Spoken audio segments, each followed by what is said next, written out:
কি ব্যাপার বলো তো, এই দাদাটার ফুচকা এত ভালো টেস্টও হয় না, আর দামও খুব একটা কম নেয় না, তাও এত ভিড় কেন বলো তো? চলো, কেন দেখাচ্ছি। দাদা, দুটো পাতা দাও। হ্যাঁ হ্যাঁ।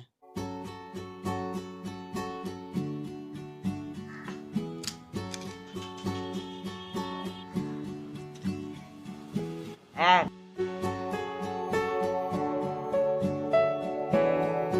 দুই,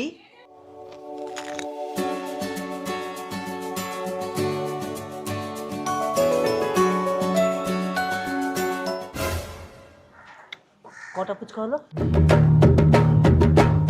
এই তো প্রথমটা দিলেন। যে লাথি ল্যাং ভেঙে ওই গেল ঠ্যাং, ভাঙলো মাথায় তোমার বেল। একটা হলো কিন্তু।